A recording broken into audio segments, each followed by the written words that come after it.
Pelajaran apa yang kita dapetin dari kehidupan Nabi di masa kecil yang sulit? Kenapa hidup Nabi itu susah, teman-teman? Salah satu hikmahnya agar Nabi belajar quwwatut tahammul, agar Nabi belajar kemampuan menanggung beban. Allah lagi menyekolahkan Nabi dengan sekolah kurikulumnya dari langit. Itulah sebaik-baik sekolah. Ada sekolah formal yang bikin kurikulumnya ulama. Ada sekolah yang disusun oleh saintis ataupun Diknas, pemerintah, sekolah-sekolah umum. Semuanya baik, tapi ada sekolah yang paling baik dan insya Allah nggak mungkin orang yang sekolah di situ tuh rugi, nggak mungkin. Udah sekolahnya gratis, hasilnya luar biasa, sekolah langit. Apa itu sekolah langit, teman-teman? Kehendak dan ketentuan Allah dalam kehidupan kita itu adalah sekolah bagi kita. Dari sejak kita kecil, remaja, kemudian menjadi laki-laki, kemudian jadi dewasa, kemudian jadi tua. Itu semuanya ada madrasahnya. Dari kecil kita dilahirkan di mana, oleh orang tua kita siapa, dalam lingkungan apa, kita sedang bersekolah. Kurikulumnya Allah, gimana cara kita mendaftar dalam madrasah langit ini? Caranya iman. Nggak ada uang pendaftaran, nggak akan dicoret dan di DO gara-gara nggak bayar uang SPP, nggak ada ujian nasional, nggak ada ujian semester. Ujiannya adalah dalam bentuk kehidupan. Dan itulah madrasah kita. Sehingga dalam madrasah itu Allah bukan mau ngasih kita ijazah bertuliskan nilai, angka.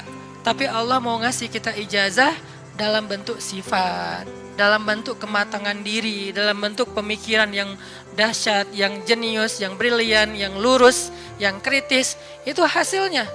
Kalau istilahnya ada materi-materi karakter building, ini karakter buildingnya langsung dari Allah yang lebih tahu tentang manusia. Huwa a'lamu bikum idh ansha'akum minal ard wa idh antum ajinnatun fi butuni ummahatikum. Dia lebih tahu tentang kalian, wahai manusia, ketika dia menciptakan kalian dari tanah. Siapa? Adam. Atau ketika kalian berada di dalam rahim ibu-ibu kalian. Siapa? Kita. Huwa a'lamu bikum. Allah lebih tahu tentang kalian. Sehingga yang lebih tahu ini memberi kalian madrasah. Sampai kita hari ini dapat madrasah dari Allah. Jadi ketika kita dapat ujian dalam hidup, kita coba bangun self-awareness. Oh, saya lagi sekolah sama Allah. Saya lagi disuruh latihan sama Allah. Latihan apa? Salah satu yang paling gampang adalah belajar quwwatut tahammul, kemampuan mengangkut beban. Terutama buat cowok. Fitrah kita itu diciptakan untuk mengangkut beban. Kita dijadikan lebih kuat bukan untuk gaya-gayaan, untuk mengangkut beban. Makin besar tanggung jawab dan beban yang dia ambil, makin dia cowok sejati. Rujulah kesatria namanya. Nabi dari kecil beliau dapat banyak ujian supaya punya quwwatut tahammul, mengangkut beban. Dan memang benar, Nabi itu sedang disiapkan oleh Allah untuk mengangkut beban yang paling berat. Yang ketika dikasih ke langit, langit nolak. Dikasih ke gunung, gunung nolak. Dikasih ke matahari, matahari nolak. Dikasih ke semesta, semua semesta nolak. Dikasihlah kepada manusia yang bernama Nabi. Apa beban yang berat itu yang ditolak oleh semesta? Beban risalah. Satu tingkat lebih berat daripada beban nubuwah. Apa bedanya nubuwah sama risalah? Yang membawa nubuwah namanya Nabi. Yang membawa risalah namanya Rasul. Makanya ada Nabi, ada Rasul. Apa bedanya? Kalau Nabi dia nggak membawa ajaran baru, meneruskan ajaran Nabi sebelumnya. Tapi kalau Rasul membawa ajaran baru. Sehingga penolakan publiknya lebih tinggi. Ujiannya lebih berat kalau Rasul itu. Dia seperti membawa syariat baru. Kebayang ya? Kita udah punya tradisi, lalu kita juga punya nasionalisme. Kita punya budaya yang sudah sangat tua, lalu ditambah lagi dengan punya nasionalisme yang hampir 100 tahun itu, tiba-tiba datang seorang laki-laki mengatakan, tinggalkan semuanya, inilah yang benar. Gimana kira-kira penolakannya?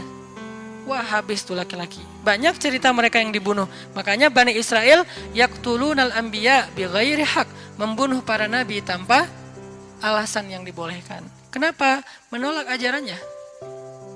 yang sudah turun-temurun selama ratusan bahkan ribuan tahun. Beban inilah yang akan dipikulkan oleh Allah kepada Nabi.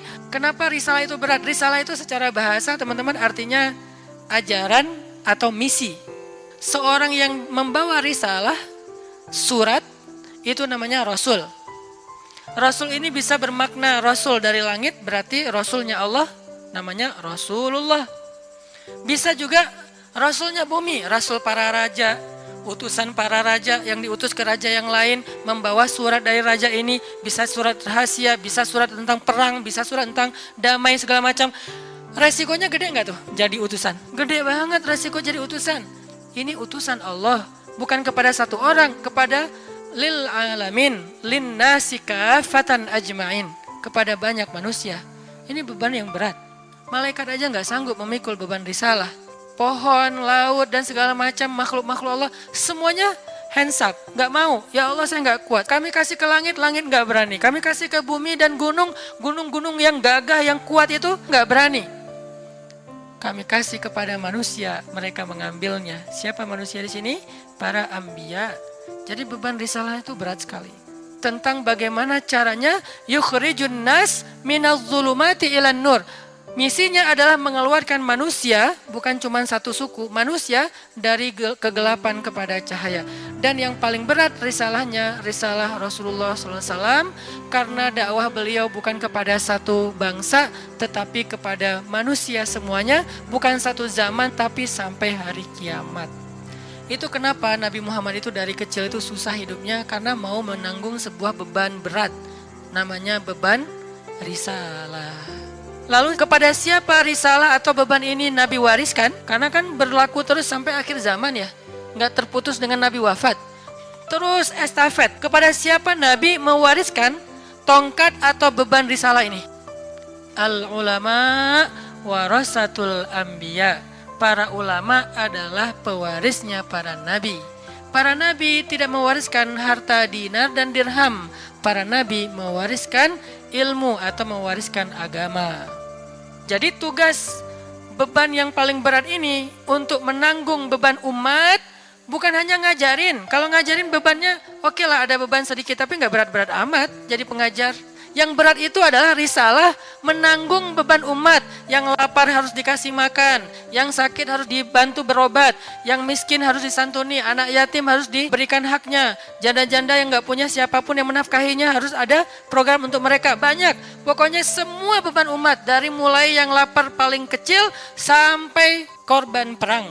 Itulah beban umat yang diambil oleh Nabi. Gak boleh ada yang terzolimi di muka bumi.